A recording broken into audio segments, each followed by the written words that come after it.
Who am I to achieve that goal? What happens if I actually get the audition that I want and then I can't deliver? I have to be perfect 100% of the time.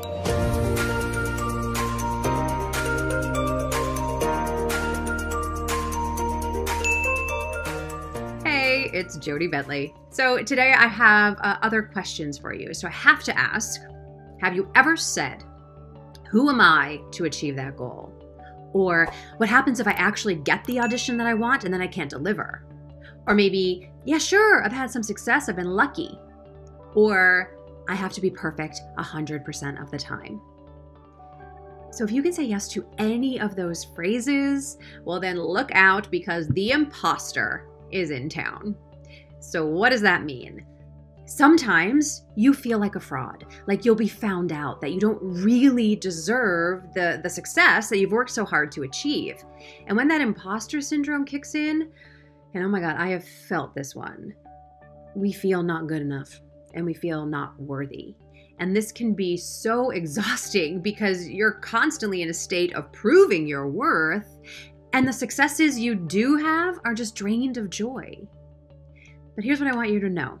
Studies show that 70% of people actually experience imposter syndrome at some point in their careers, so you are not alone. So I want to share with you my top 2 tips to combat the imposter syndrome. So tip number 1, stop comparing yourself to others.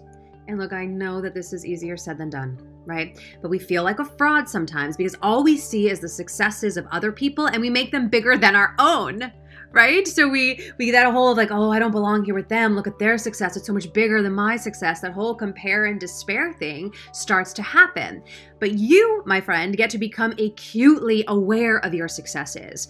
How do you do that? Keep a success journal, right? Every night, write down 5 successes that you have to show to yourself, to prove to yourself all of the successes that you've had. And oh my gosh, if I hear one more client talk about feeling depressed from social media, if social media has taught us anything, right? Because we see what people are posting on there all the time, and that's where the compare and despair comes in, right? But if social media has taught us anything, it's that the outside can be really pretty, but the inside is another story. There's such a false veneer. So if you find yourself getting depressed on social media, just remind yourself that everything you read is not the whole truth. Be grateful for the good in your life. Be grateful for the successes that you've had, that you're yours, that you've achieved because of your own talent and hard work and determination. And resist the lies that your brain tells you, which is, I am not enough. Because that thought is going to happen. That's part of the plight of the imposter syndrome. Okay, and tip number 2 is put action ahead of thinking. I'm going to say that again. Put action ahead of thinking. You just got to do it. You just got to take action. It's that endless loop of playing out all the scenarios over and over again, or rewriting that email for the 40th time, that keeps you locked in feeling like you're not good enough. So to take action, you must let go of being perfect. No one is freaking perfect. And connected to that is asking for help, because I think we feel like a fraud sometimes because we're afraid to say what we don't know, right? Because then we'll feel like we really don't belong. But to break through this, you get to ask for help. You get to reach out. You get to connect to people you admire and ask for advice. It's okay to not know something. It's not okay to use that as an excuse to keep you playing small.